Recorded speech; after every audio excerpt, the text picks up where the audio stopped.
This episode of YAP is sponsored by Fiverr, a marketplace that over 5 million entrepreneurs use to grow their business.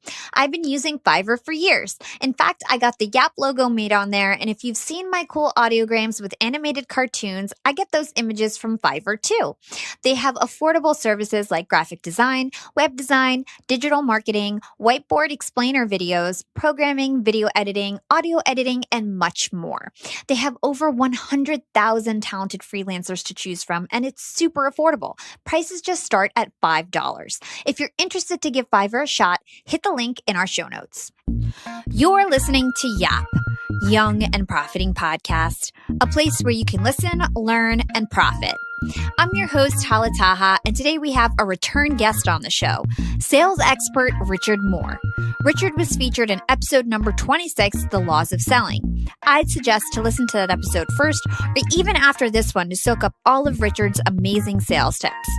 Richard is a sales and business coach with over 17 years of experience in online, in-person, and phone-based selling. His clients range from startups to nine-figure businesses, and he's grown a massive influence on platforms like LinkedIn and Instagram. Richard has also been featured in publications like Forbes and the Huffington Post.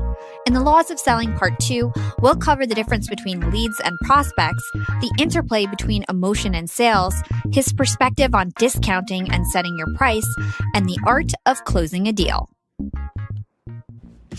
Hey, Richard, welcome back to Young and Profiting Podcast. Thank you so much for having me back. Gosh, it's been like 7 or 8 months, so it's really good to be here, and I'm a big fan, so thank you. Of course. We're so lucky to have you on here. I'm really looking forward to putting out The Laws of Selling Part 2 because when you came on last time, I was so impressed with your knowledge of sales, and so were my listeners. I got so much positive feedback about that episode, so I know everyone is going to love Part 2.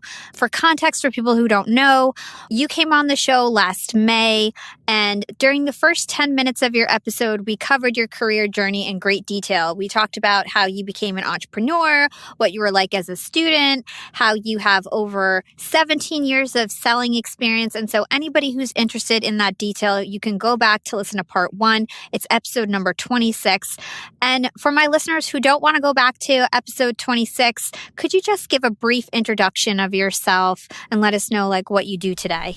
Absolutely. I won't go full life story. So just in a nutshell, I kind of move between about 2 main areas at the moment, which one is I mostly train corporate sales. So I'm going often into London and I coach professional sales teams on, face-to-face selling, and often a lot of it being big ticket and really the art of getting it right and being effective in that. Kind of the other part of my world is, whilst doing that online, I also do a very big focus on the way in which people should be marketing themselves with a view to getting meaningful engagement, which actually stems very closely from sales as well.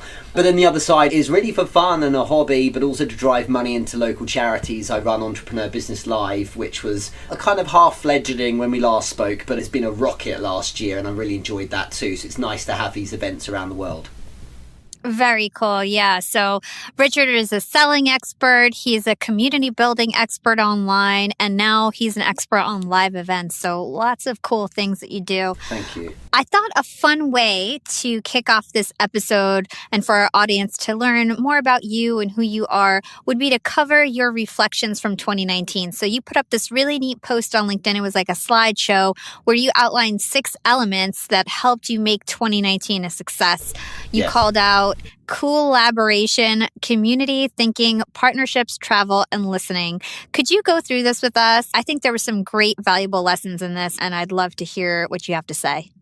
Thank you. Yeah, it was a good reflection, I think, at the end of the year. And I always do a bit of an audit. My year actually in my head always ends on my birthday. I always do my 12 months from then. It just means I don't get too wrapped up in the New Year's resolution-y kind of thing. Still, on calendar years, it was really nice to look through what happened last year because it was a very strong one for me. And the thread running through most of it was working with different people and communities. And the results I've had totally have a foundation of I've got to be careful when I say building communities. It's more inhabiting a community but having an audience that pays attention to me and sticks to me. And I think I disproportionately spend a lot of time with the individuals. Strategically, I'm careful with who it is I focus on, but I make a point of spending a huge amount of time each day interacting with individuals, because that really has driven things like the awareness of events, people then saying, hey, I'd love to host an event, it'd be an honor to speak at one of the events, because you're putting the work in terms of the human connection. I think another one of the things I put in that post was partnerships as well, so doing intentional and carefully placed collaborations and partnerships with other businesses and with other people has been a really nice way of leveling me up, because partnerships with businesses such as Subtitle, who are out with captions, has been a really nice way of firstly funding some of the events, but secondly helping my proposition, but then also collaborations with really important people and fantastic influencers has meant that my ability to penetrate further and whip up an audience has been effective.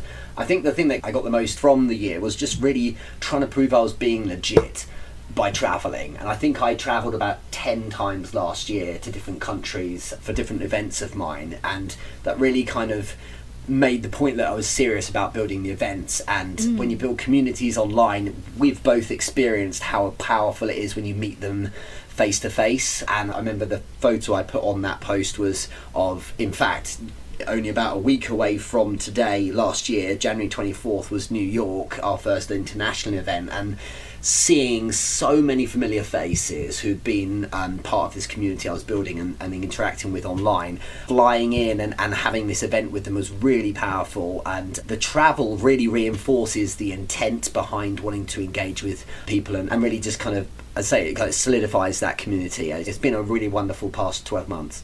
Very cool. And, next time you're in New York, let me know. I would love to attend one of your events. It sounds so much fun. We're looking at May, so hopefully soon. Oh, awesome. So we're going to continue on the sales theme of our previous episode. Selling is tricky.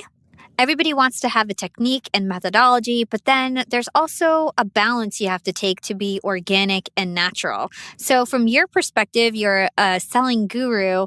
Do you think that selling is more of an art or a science? That's a great question. But for the record, I've not called myself a guru. That's very kind of you to say. But yeah, I think that it can be made a science, but you really, really win when you understand that there is an artistry to it and there's an elegance that comes through the experience.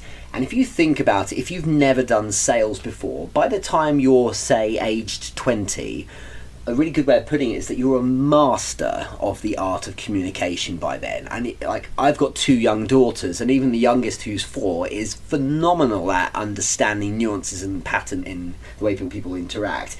Just alone understanding how people speak, it has an artistry to it. And selling, to develop the art side, it's about a high amount of exposure to being on the pitch, basically. The more you can be doing it and interacting with people, the more you will subconsciously pick up on those little nuances and things, stuff that you're not aware of, that's something in your brain that understands and files away and remembers for the next time, and those little nuances develop.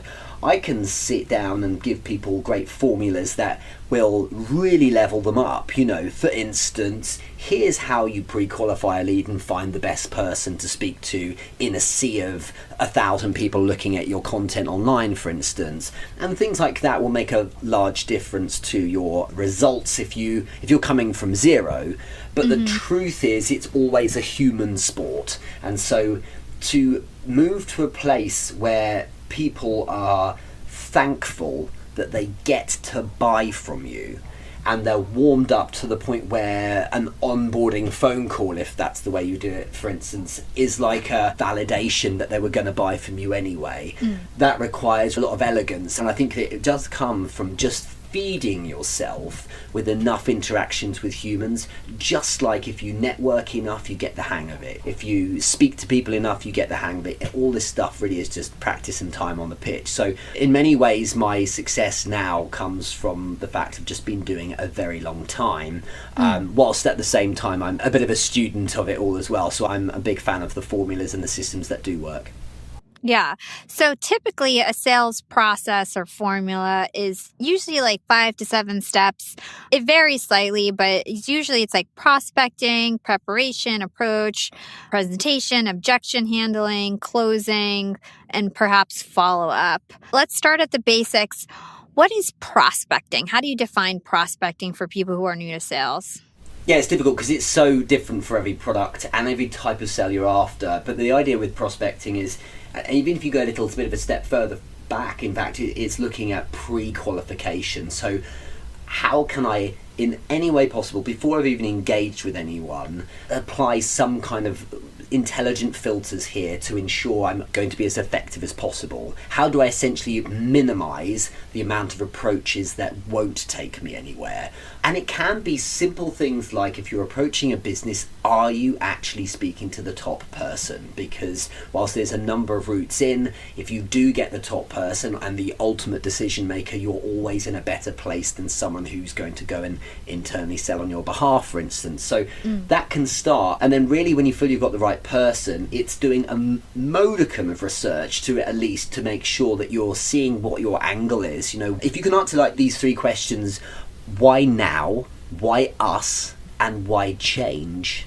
Those 3 things are innately being asked all the time by the person you're about to speak to. So like, when you can answer those in the first few sentences, they really get it. And before we get to that point of the pitch, we just need to be thinking, how do we warm them up? And that's very 2020 now, I should say. This idea of saying, well, how do I position myself that if I am to approach someone or engage with someone, they're going to say, oh my God, yeah, I've seen you around and you are like, I mean, we're already halfway there. And I think that's where there's a whole world of exciting ways in which you can warm people up. But, you know, being careful with the first message for perhaps, or how you deliver that. You maybe use a voice memo instead of text, and maybe the things you say is a little bit more of a tease rather than just ramming a PDF down someone's throat as the first point of contact. Really thinking about how you'll warm them up and get them saying, okay, I'm showing some receptivity now let's move to that first point of conversation or a meeting or something along those lines.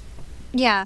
Let's dig into that warming up a little bit. What do you mean exactly by that for somebody who's unfamiliar with the term? Sure. So as much as possible, if I'm going to pitch someone, want them to feel warm and receptive to me.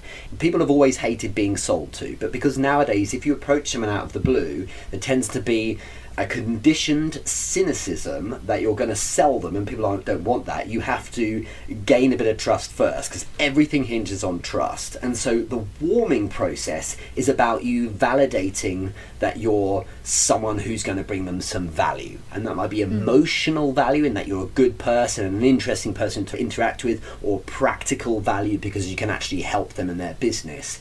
And it can take a number of forms, and it can be as simple as leveraging a mutual contact. So if I say, I think I mentioned this in the last talk we did, you know, if I talk about someone that I'm connected to that you know, that validates that I'm a bit more legit and you're more likely to want to lean in and listen to what I have to say. It might be that I tried the approach of putting out content and directing it to people like you, so that the content warms you up and makes you think, hey, this person can really help. And literally yesterday, I received, as usual, DMs in response to my content, which is part of the sales warming process. And the guy said, I see you as the person to come to in terms of sales, and now's the time. And that's warming people up. It's so that they decide, they self-select, they decide that they want to buy from you, or at least they want to hear what you have to say. And people say people buy people, but what it really means is when there's trust from one person to another, there is the platform for receptivity to happen, and that's the best place to begin a pitch. And without warming up, the pitch is very difficult and awkward for both. Yeah, that makes total sense. Sticking on some definitions, what's the difference between a lead and a prospect? I feel like a lot of people get these terms confused. Yeah, it is hard because it's semantics, and I can go to 2 companies in London that I coach and they will use different terms for different things. But loosely speaking, a lead in my world, represents someone who technically could be sold. So there's an element of pre-qualification, but probably I've not engaged with them. So if you, for instance, said to me, Richard, I know someone who totally could benefit from whatever it is you do, or if I said, Hannah, I know someone who'd be a great guest on your podcast, that would be classed as a lead. For me, a prospect is something of an opportunity, and that's where I've taken the lead to a level where maybe I've engaged with them a bit, and it's looking at like there's a level of receptivity. And then, of course, we have other nomenclature for when they've gone further into the sales process and have been pitched, for instance. But essentially, for me, a lead is technically that person is, I've applied a couple of filters, the demographic is right, the role in the business is right, and probably there's an element of need there. And essentially I'm looking for, can they control budget? Do they have the authority to spend it? And is there probable need for what I have to sell? Got it. Makes sense. And so you talk about something called a power base, your sales power base. I thought this was really cool. Could you explain that to our listeners? Yeah, a power base in basic terms, and this is kind of a bit of a borrowed phrase from many other people, and from everyone from Grant Cardone to anyone else uses this term a lot in sales. The idea is that's your closest circle of people. And if you look at, for instance, the entrepreneur business group on Facebook that I've run, this will be its 5th year in August that I've been running that group. That's a group of 4,000 plus people who are part of it. But within that, there's a tighter group, like a hardcore of maybe fans, but certainly those who are receptive to what's put into the group.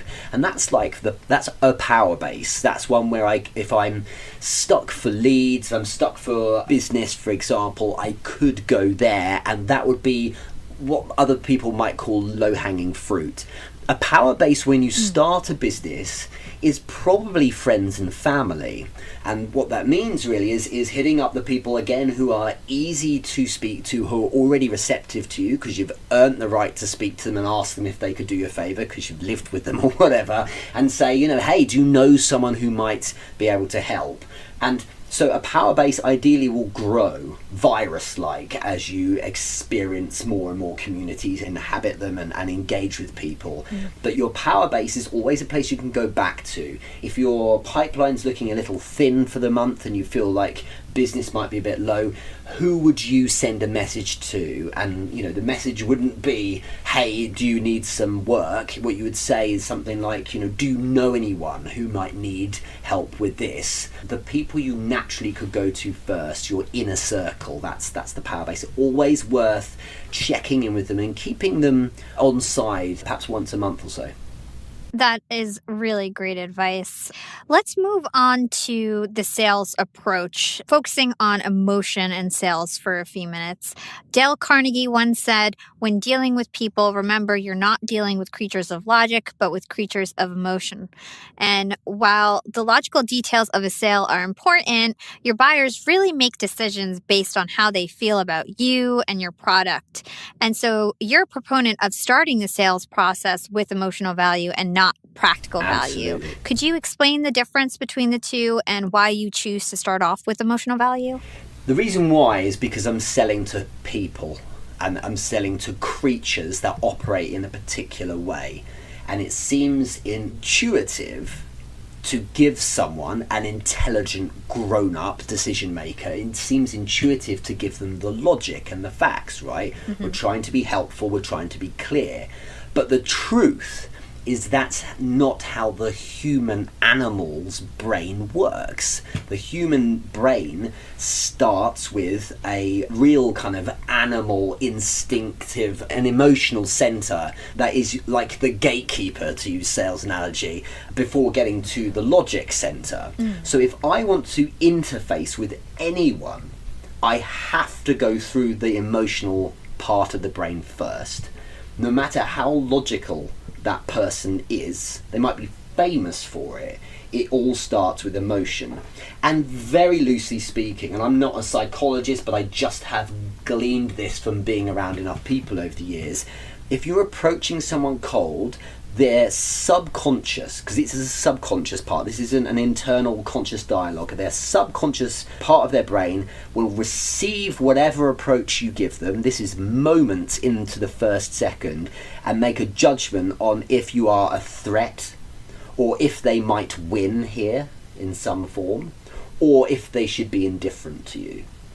And the reaction is chemical, and it's happening inside their brain, and that's where they decide if they need to leverage the intelligence center of the brain, the logical part, because that actually takes a lot more energy, and your status of your brain is always trying to keep it like minimal use of energy, essentially. So whatever part of your brain it is, I think it's called the limbic brain, the old part of your brain, the kind of some people call it the lizard brain, or the croc brain, or the chimp brain, the real animal part that's not evolved from 100,000 years ago or whatever, basically says, am I in trouble, or could this be really great for me? If it's neither of those, then discard and lose interest. So when you do something or say something that lights that up, you access the logical part, and now you've earned the right to speak to someone, because now they are receptive and paying attention insofar as the brain is switched on. And that's why logic first is a mistake,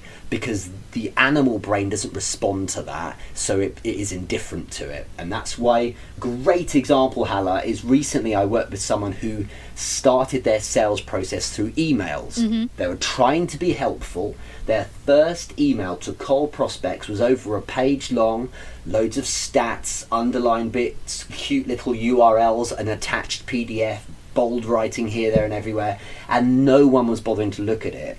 We broke it down, and it ended up being 2 lines along the line of, would you like to be published in this thing?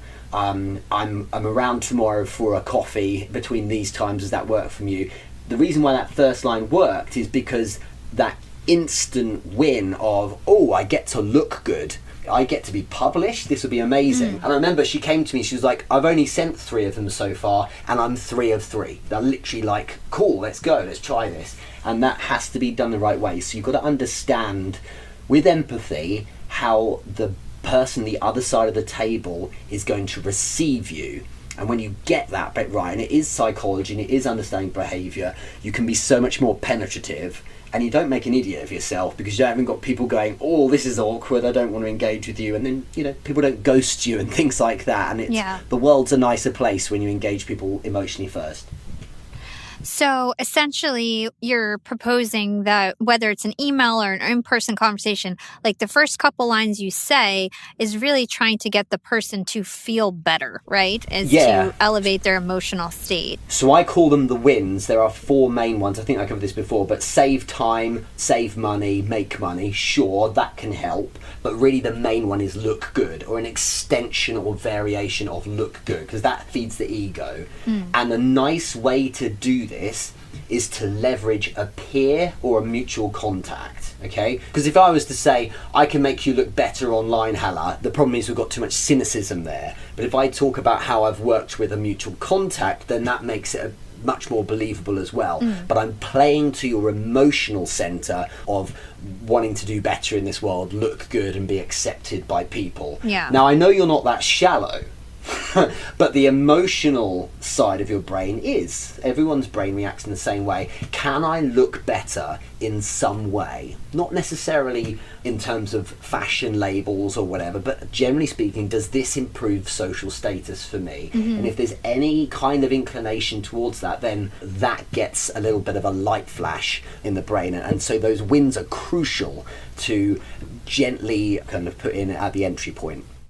Totally. And so there's lots of emotions that drive buying behavior. For example, like greed. If I make a decision now, I will be rewarded. Fear. If I don't make a decision now, I'm toast, or I'm going to be fired. Altruism. If I make a decision now, I'm going to help others. So everybody has these different motives to buy something. How do you suggest that you uncover what those motives are? Yeah, it's always interesting because you will understand what makes people tick is different each time, and some people are motivated by money or saving time and others just don't care. And that happens over the process of engaging with people, and as soon as is possible, once you've earned the right to speak a bit more, as in you've got some sense that they're acknowledging you're of value here, you need to get into questions and get the person speaking, really. Again, this comes down to warming them up, and ideally, if I was, for instance, sending an email, I'd want to do that little win and start and suggest, that we meet or speak on a phone or something like that. And when we get them on the phone, there's that receptivity because we've decided to have this and they've agreed to it. And now I can ask them some really light questions to get the ball rolling. Because in conversation, if you study the way people interact, not just in business but in general, in conversation there's momentum, and momentum comes from both people. It's kind of difficult when we have an interview because it's not entirely the same as an average conversation would be, but typically there's momentum in that there's ebb and flow and back and forth and dynamics and so on. But in essence, if you're approaching someone, you want to condition them to speaking and naturalize them to the idea that they are going to be speaking. Because if you talk at them non-stop, you condition them that they're not going to be speaking. So the way you do this, the way you open people up, is with closed questions. So closed questions being simple yes no answers or singular word answers just to begin with, and the more specific, simplistic questions you ask someone, the more they will answer them, and the more they answer questions, the more they answer the next question and then the larger question, and you can appreciate that the more interest they take because they're speaking, the more you earn the right to ask the bigger questions. So what's like an example of asking a question in the right way and then asking a question in the wrong way? Well, in fact, the best thing to do is think about the smallest possible questions, because they're the ones that nudge it along nicely. And the smallest questions you can ask are what's known as acknowledgement questions. And acknowledgement questions are ones where it's almost not actually a question. It's just things like, does that make sense? Or right? Or it can be in just tonality or a pause. And I've just done it there to get that from you. So it's things that inside what I'm saying. So the way you do it is you ask, so does that make sense? Or you put tonality at the end, like that, so it goes up at the end of a sentence to suggest a question, or you leave a pause. And those two things can almost puppet master someone into speaking, and just those little noises to start with can get the ball rolling. But ideally, I want to move to a place where I'm asking something slightly larger than an acknowledgement question, which can be almost anything, like with intent and meaning. How are you? And how are things? Or did you see I'd sent that email? Or do you know Halla, who I spoke to the other day? Or whatever it might be that you're in, I would use that, and that's your commonality that you use to begin with. And this is no different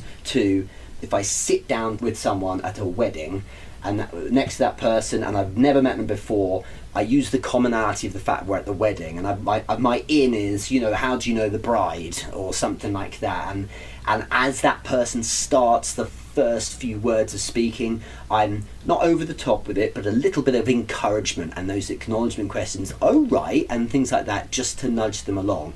And so what you're doing is you're setting a little spark, and you're starting the process of tenderly stoking a little fire. It really is how it should work, because in the main, when you approach someone in business cold to sell them, you need to take this approach of kind of really nurturing the little flame of a fire, of a conversation, if you like, because after a while it really blossoms, but you've got to put the work in, essentially. Totally. And so I know that when you're building a relationship in sales, your main focus is really to build trust. And you say it's really everything to get the human in front of the prospect. And nowadays, online, it's very impersonal. A lot of it is automated, text-based. So how can we be more human online? What's your perspective on that? One of the things I am really behind is, because people are trying to leverage direct message or private messages to warm people up, is to use voice memos. Because all the platforms, even the likes of LinkedIn now, you can voice memo it. And it's the way I operate. Firstly, you are so much more productive when you use voice memos because you can get so many more done rather than sitting around typing all day. But secondly, those little nuances, so intent, emphasis, dynamics, meaning, emotion, it comes through when you speak. And that's why we're not doing this interview via text. We're doing it through audio so people can hear what I really mean, and we can really get the meaning behind your questions as well. So voice memos are massive because they're very positively disruptive, because firstly, no one can make a judgment on if they'll even bother responding to it by reading it, because they can't. They have to click on play, and it's like a little treat that you gave someone when they get that little voice memo. So they click on play, and it's a nice little bespoke message just for them. You know, that we're not quite in a world yet where people are automating that and using bots for them. So using voice memos is a really good example of giving yourself and showing more of the human, because the more of the person, the face, the voice, the way you move, so video as well, is a great way of building familiarity. And if there's familiarity, that's like the seed of trust. And that's why I do my live shows, and that's why I do video, because someone who's never met me, just like you and I, if we watch enough films and TV, we have a sense of who that celebrity is. We have a sense almost like we know them. That's where the connection is far more rapidly made than if I just did text. Yeah. You're leading me to my next question, which was about your live stream. So I noticed that you leveraged live stream in such a cool way. You end up going live on multiple platforms at the same time, and you actually take that content and turn it into micro content. How has live streaming worked out for you? Has it been effective for you so far? It has, because although you don't directly get ROI in the sense that someone goes, hey, can you sign me up and can I buy something in the actual live stream itself, it does happen. If I'm, for instance, promoting an event, people then go and buy, or I use it often to promote, like sign up to the newsletter or the soft stuff, but I don't sell high ticket courses or anything like that. But the reason why it's worked so well is precisely what I've just been saying. It validates who I really am. We've done 181 weeks of it now consecutively. I'm not that good an actor to sustain being someone different or to front as a certain type of Richard. I am totally just me, and basically I'm there for those who want to show up each week for the person that I am. And so I love to riff. I love it when it's raw, because I'm just, for an hour every week, I'm just being me. And if that works for people, it's not a surprise at all, actually, that those people tend to be the ones who follow me elsewhere and end up buying things as well. So it's the best way of showing people what you're really like. And that is what is probably the main upside to doing lives. Yeah, I think that live stream is the closest thing that we can get to human connection online until like VR is commercialized, right? Yeah. And so if you can leverage it, you definitely should. I'm really excited because I just got access to LinkedIn Live. And I'm going to start. Yeah, thank you. So I'm going to start doing some of my interviews live, and I'm going to be doing a similar strategy to you where, you kind of have your long videos and then turn it into short form content. Yeah. Thanks for the inspiration. You're welcome. And the thing with LinkedIn is, like, I've been doing it for years on Facebook and Instagram and a bit on YouTube, but the thing about LinkedIn is it really is a nice place to court a business audience as well, and it's just that much closer to a kind of, if you're going at things from anything to do with the commercial aspect at all, then it is a really great place to win. But the bandwidth is better on LinkedIn too. You get a lot more people by comparison to the other platforms, so I'm pleased with it. Yeah. Let's stick on social media for a bit. Let's talk about your connections, right? You've built a big community on multiple social platforms. How do you actually go about taking those connections and following and turning them into clients? What's your strategy with that? So it's an interesting one, because a lot of the people who I interface with are the entry points to their own networks. So there's a lot of content creators and people who are maybe doing things similar to me who I'm not necessarily going to close, but the reason why I still engage with them is that knowing that they have a network, some of their people will be going through to see my content and they will kind of sell themselves a bit. To kind of answer your question directly, I don't do outbound. I create a map back from a situation where people can't help themselves and want to send me that message to say, I really love what you do, and I've essentially self-selected myself to need help from someone like you. What are the next steps? And what that looks like is being everywhere as much as you can through a system of repurposing and micro content, so that it appears that I have this abundance even though I'm not actually online all the time, and being useful to people against a very particular subject area. So it takes time. It's been almost 2 years I've been doing it on LinkedIn now, but it moves you to a place where you're in people's conversations, you're in people's posts, they post about you, they tag you and so on, and you create that name, and it takes time. As I say, it moves you to a place where you get known, not just reputation, but you get known for being the guy that does that thing. Yeah, so it's almost like word of mouth. Yeah, and I'm relying on that, and the truth is that I could game it more. I could get into more DMs and close more and more people, but actually it is really fulfilling to create a world where I'm being useful to people and validating that I'm good at what I'm doing. And so those that would buy from me decide when it's right for them to reach out, and that is the best organic way to do it. And you see, if you're okay, if you have enough money to survive, I suggest this be the approach. You can do outbound, but it's far better to say, I'm actually good, so let's focus on being useful to people and let them come to me. And of course, when they do come to me, I will then move to a sales or closing process. But in the main, I kind of create as much as possible a situation where they take the first step, because I think that feels good for everyone. I love that advice. I think it's great.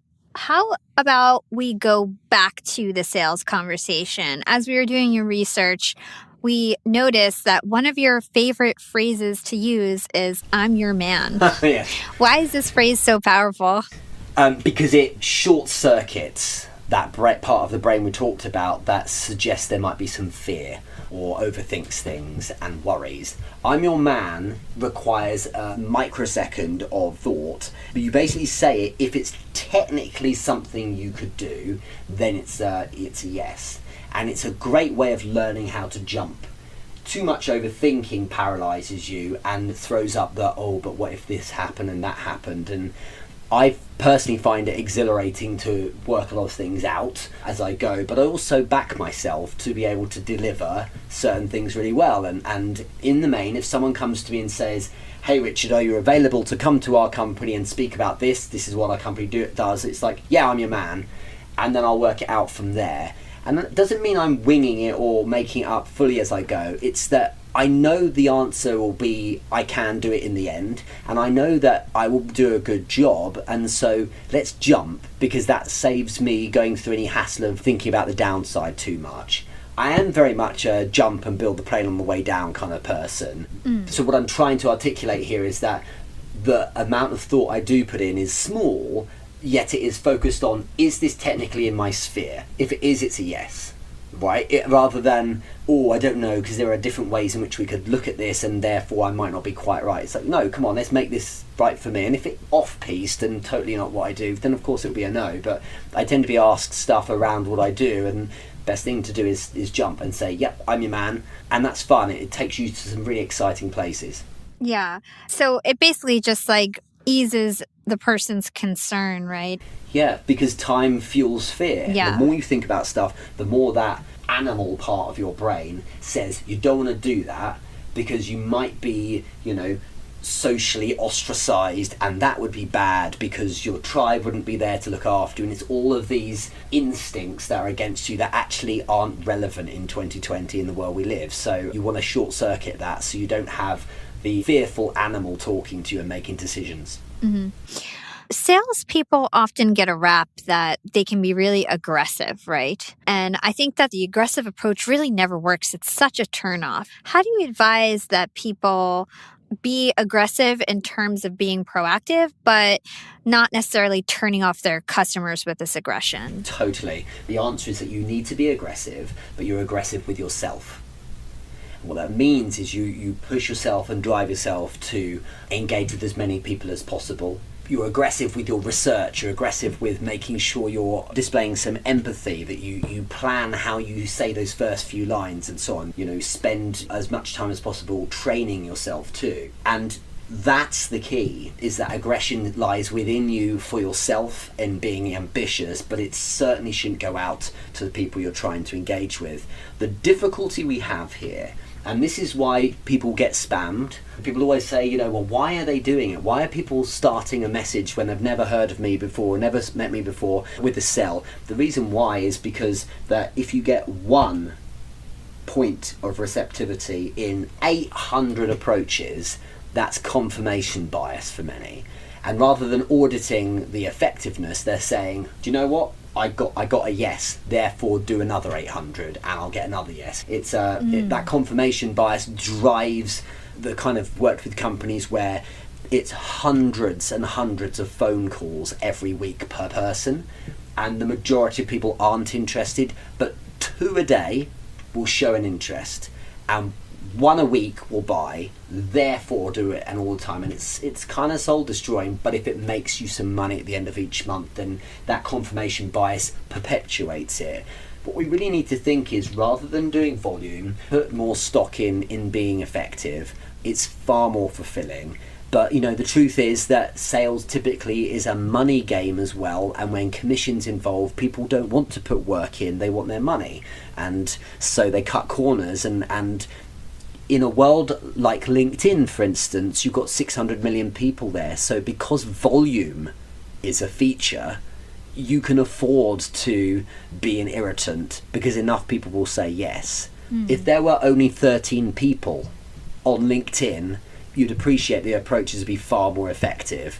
And that's the problem, is that people know that there's always another phone number they can call or another person they can email, and you should act as though there is maybe only a handful and treat them like they're going to be your best ever customer. The truth is, though, everyone knows this, it's just that it takes time and it requires effort. And the very, very best salespeople that I've been fortunate enough to engage with and meet and see in action over the years, those that make millions every year, none of them do the spammy volume approach. All of them put the effort in and understand the importance of empathy for the actual individual, researched individual that they're trying to reach out to. Totally. How about we talk about closing a deal? There's so many differing opinions on how to close a deal. What are your top tips for that? Yeah, it's interesting because a lot of people feel that you should always close and you should always ask, regardless of how it's going. And the classic approach, which is so out of date, is ask for the deal, and that will throw up the objections, and then you can handle them. But what that is a very reactive way of selling, in that you're just throwing an offer at someone, expecting a problem, and then trying to handle the problem itself. It's far better to be more preemptive, and the best closes come when you've already warmed that person up and you've courted the emotion a bit more, and you've got them feeling that you're someone worth trusting in, someone that's confident and that's got this, and someone who can look after them. One of the most crucial elements in closing is that idea that you're going to look after that person. And it's interesting that the natural or human approach is often one of a butler, right? So I'll do everything for you. Here are all the options. You decide, you're in control. But the truth is, invariably, buyers emotionally prefer a seller to know what's what and to know what to do and to be able to prescribe a solution. If you think about a doctor or an airline pilot or a barber or a tailor, all these people, you don't look for options as much as someone who is in control and knows what they're doing. So that assurance emotionally that you have got this in terms of understanding your sphere goes a very long way. In addition to that, I think it's very important to understand that being on the same kind of wavelength as that person, so being able to get along with them banter if there is some there, and having an awareness of the little things that's going on between the two of you. So maybe there might be some things to research, you have some commonality, maybe you went to the same university, or you lived in the same place, or a bar around the corner from where their office is. All that extra research is so available online, and having that to really make the point that you're here as a trustworthy person goes so far when it comes to the closing side, that there's this element of, do you know what, you seem like a person who's not going to take my money and run. So that trust thread is running through it all. But if I can be really practical, because I feel that this could be a really good opportunity to give your listeners some real direct advice in terms of stuff they can do, there's a really important point, which is that you should separate the value from the price when it comes to closing. So what I'm saying here is, really simply, once you've described and summarised what it is you want to offer someone, at that point you should just check in and say, in principle, what do you think? As a concept, does this feel good? Before you giving them the price, you get them to say, Richard, this is awesome. This is just what I'm after.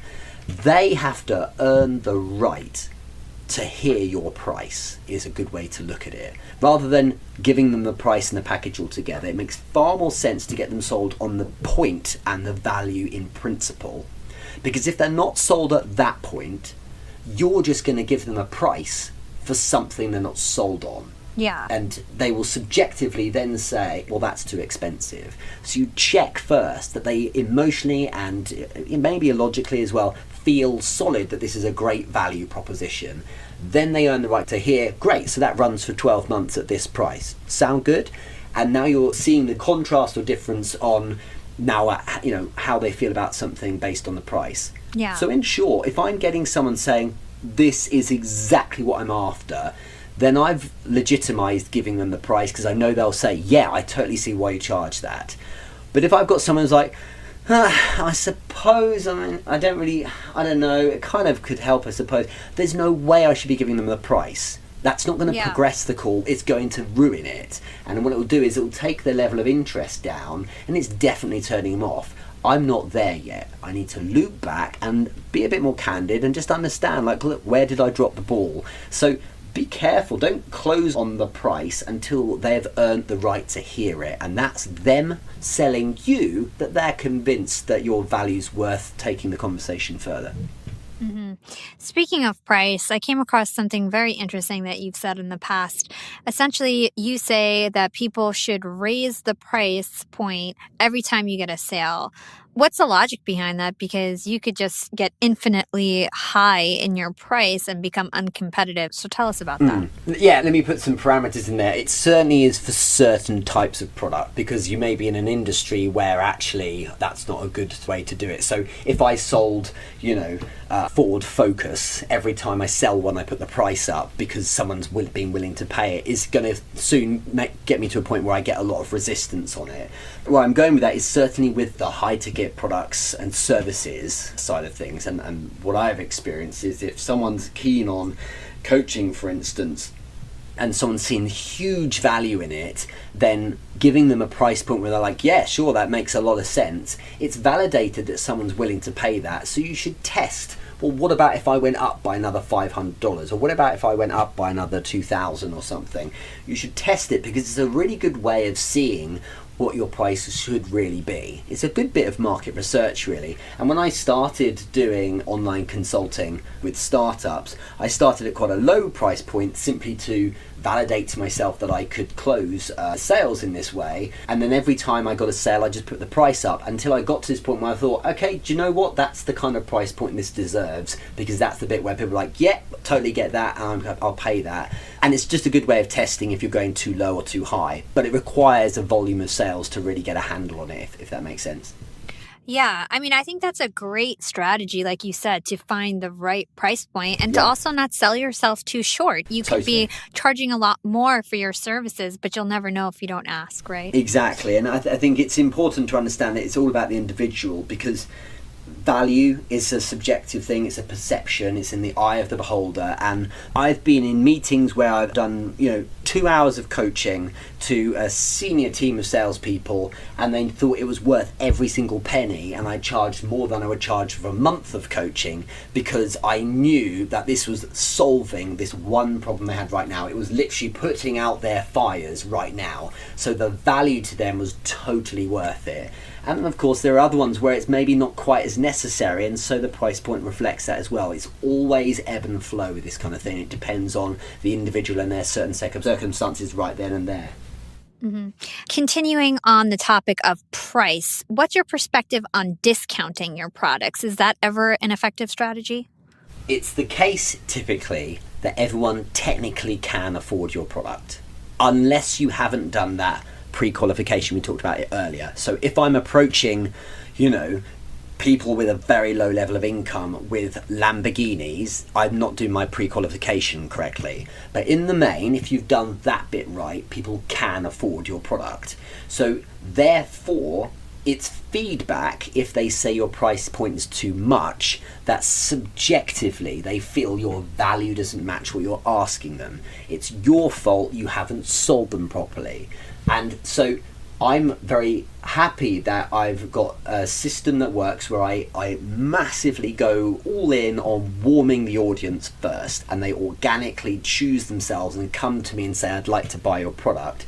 That means that the discount thing doesn't come up really at all. The reason why discount typically is thrown at a seller is because if you don't have any point of differentiation, then you tend to find that the person's looking for a point of differentiation. So they'll say something like, well, what about if it was a lower price point? If you don't resonate with that person, if you don't get on with them on the same wavelength, or maybe if the need for your product in and of itself isn't entirely there, that's where sometimes a discount kind of makes sense to the buyer. Again, to basically differentiate and say, you know what, maybe we could make this in some way valuable or interesting, because if they're not sold on you or the product, then lowering the price might make it feel a bit more validated. But in truth, you shouldn't have to discount someone who is a qualified lead. So someone who technically could buy, totally the case. That makes sense. So I have a lot of friends who are in sales, and sometimes I hear the excuse that they think that their product isn't good enough, or it's not sexy, it's boring, and that's why they have trouble meeting their quota each month. What is your advice to people who claim that their product is too boring? Work on the basis that that's an excuse. Okay, always work on the basis that that's an excuse. I've had some really tough stuff to sell in the past and still managed it, because sometimes you've got to take a step back and say, I need a different approach. Let's go and do some research, find some other people, get some different opinions from good salespeople on how they might attack it. And you've always got to map back from the wins for the buyer. How would they win as a result of making use of your product or service? And are they going to look good? Are they going to save time or give them convenience? Are you going to make it the case that they make more money or save money? That's something to think about. But you've given me a specific example here, and I think it's a really good one. Those that feel their product or industry is boring, and it's such an important one. The truth is, people buy people. So if you feel your product is boring, no problem. Don't talk about the product. Talk about you. Express yourself. Do skits about the subculture of your industry. Poke fun at it. Whatever it is, do something that's going to draw people to you, because one of the most powerful things you can leverage is human curiosity. And it's the same as when you think about it in the social context, because this is where I got the idea from. In the social context, if I meet someone at a bar or whatever in social environment that I find interesting or stimulating, job one when you say goodbye to them is you check them out online. You go to Instagram, you go to Facebook. What's this person like? And it's no different in business. If you can do things that make people think, who's this guy? This is interesting. A good number of them won't be able to help themselves. They will click on your name, Now they're on your profile. And if you signpost it enough, they will find their way to what you do. Those that might need you for the thing you sell, the widget you sell that's really boring, when they need you, you're the one. And the reason why you're the one is because buying your product, boring though it is at a time when they need it. And it's an example of another way in which they can consume you. So people show up, for instance, for my show, and for some it's like deadly boring. Like, how are you doing a show every week on selling and business? It's so dull for some. But for those who enjoy the way in which I do it and my vibe, if the time comes they need something, I'm the one they think of because they like me more. And so the science shows it's best part of 65% of the reason why someone decides to buy something, boring or not, is down to how they've interfaced with the brand or person. So the advice is really simple. Do things that make you more stimulating to them, and it might be a longer play in terms of content, or if you're approaching people directly one-on-one, be the fun, interesting guy, and that earns you the right to talk about the boring thing, because if you've identified the right person and they technically could need that and win from it, well then now they will want to hear from you because you're a cool guy or an interesting woman. You see what I mean? So lead with being interesting. Yeah. It's really great advice. And just to hit it home for my listeners, if you think you have a boring product, you yourself, you need to be the interesting one, right? And you're the one who's going to draw in the customers. And then if they need your product, you'll be the right person to contact. So makes total sense. Richard, this was such a great conversation. I really enjoyed it. We always end our show now with this last question. What is your secret to profiting in life? Okay. I think, good question, it's thinking a lot about how my future self would act, but also thinking a lot about how my past self would act if they were in the room with me right now watching what I'm doing. So my past self, the one who had to graft and grind and bleed through his eyes to get here, imagine if that person was sitting here right now watching whatever task I'm working on, or not. And to get ahead in life, I feel you need to ask yourself what, because that's the greatest accountability is to yourself. If past Richard was sitting right here right now, would he say, good, I'm glad you're honouring all the work I put in, or would he be really annoyed at how I'm slacking off? Likewise, is the future Richard also saying, like, seriously, can you just get on with it so that I can start to exist? Or would he say, awesome work, well done, you're going to make me a reality? So thinking in a weird way about these multiple Richards has been a really good way of deciding if the thing I'm doing right now is a worthwhile task to be working on. I love that. We've never heard that one before. And where can our listeners go to learn more about you and everything that you do?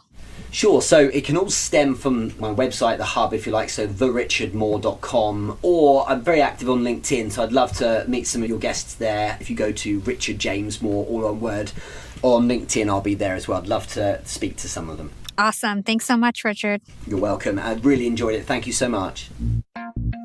Thanks for listening to Young and Profiting Podcast. If you enjoyed this episode, don't forget to leave us a review or comment on your favorite platform. Follow YAP on Instagram at Young and Profiting and check us out at youngandprofiting.com. And now you can chat live with us every single day on YAP Society on Slack. Check out our show notes or youngandprofiting.com for the registration link. And if you're already active on YAP Society, share the wealth and invite your friends. You can find me on Instagram at YAP with Hala or LinkedIn. Just search for my name, Hala Taha.